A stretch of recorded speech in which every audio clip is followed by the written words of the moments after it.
Start.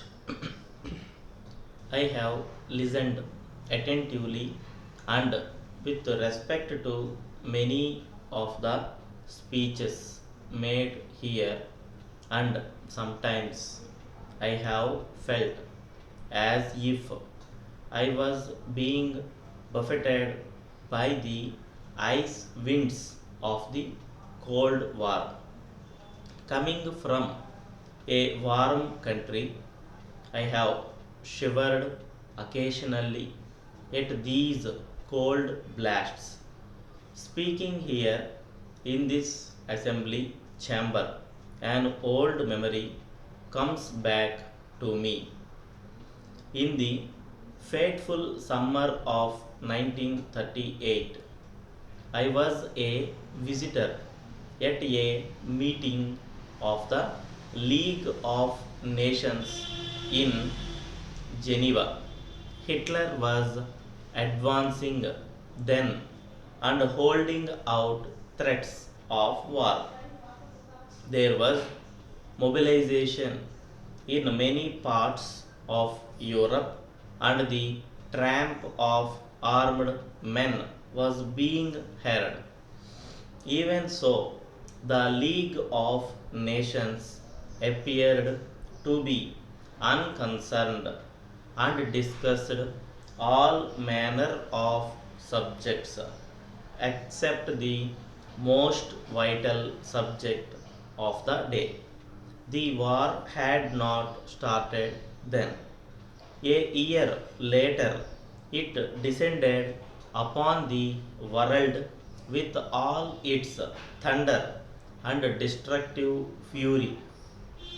After many years of carnage, the war ended and a new age was ushered in by the terrible experience of Hiroshima and Nagasaki.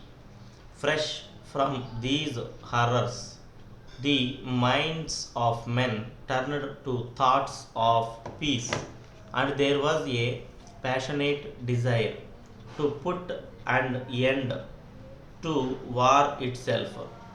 The United Nations took birth on a note of high idealism embodied in the noble wording of the character. But there was also a realization of the state of the post war world as it was. Therefore, provision was made in the structure of the organization to balance certain conflicting urges. There were permanent members of the Security Council, and there was provision for unanimity amongst the great powers.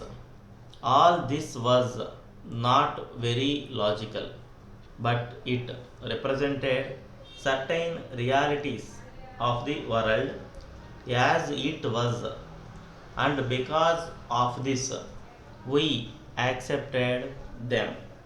At that time, large areas in Asia and even more so in Africa were not represented in the United Nations, and they were under colonial domination.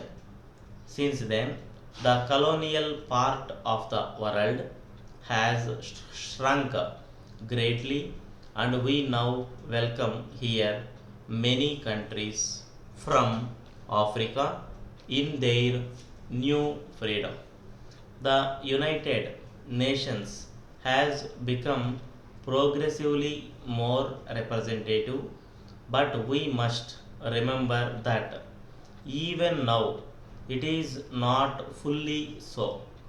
Colonialism still has its strong footholds in some parts of the world, and racialism are still prevalent, especially in Africa. The United Nations has often been criticized for its structure and for some of its activities. The structure of the United Nations, when it started, was weighted in favor of Europe and the Americas. It did not seem to us to be fair to the countries of Asia and Africa, but we appreciated the difficulties of the situation and did not press for any changes.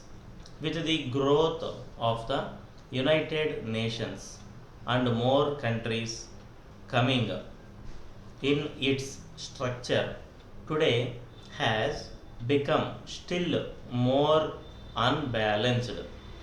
Even so, we wish to proceed slowly and with agreement and not to press for any change which would involve an immediate amendment of the charter and the rising of heated controversies.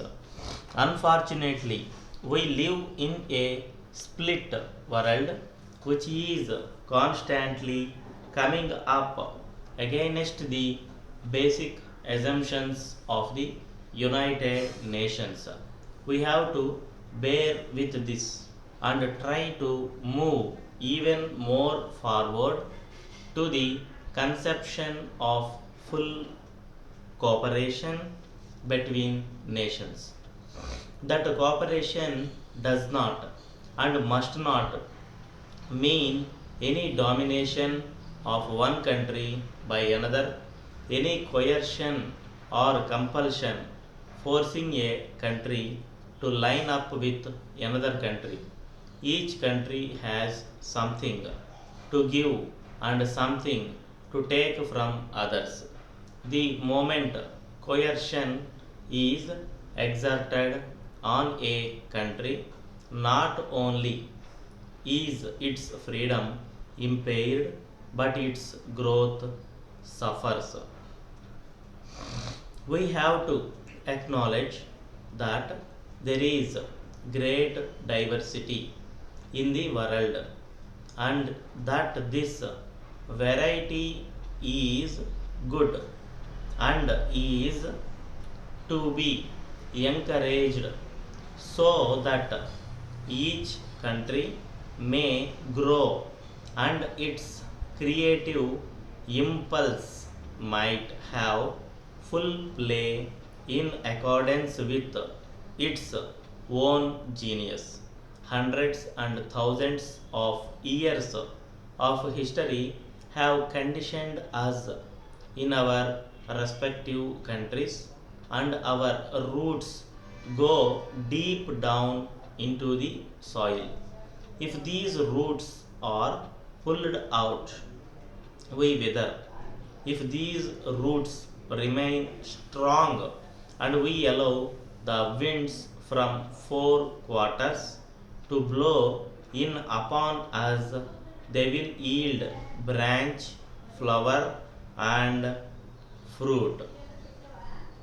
Many of the speakers from this forum have surveyed the world scene and spoken on a variety of problems.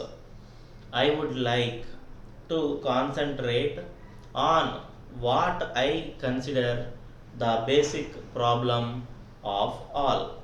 My mind is naturally filled with problems of my own country and our passionate desire to develop and to put an end to the poverty and low standards of living which have been a curse to hundreds of millions of our people. To that end, we are laboring as indeed other underdeveloped countries are doing. Even so, there is something else which we consider is of greater importance, that is peace. Without peace, all our dreams vanish and are reduced to ashes. The Charter of the United Nations declares our determination to save succeeding generations from the scourge of war and to reaffirm faith in fundamental human rights.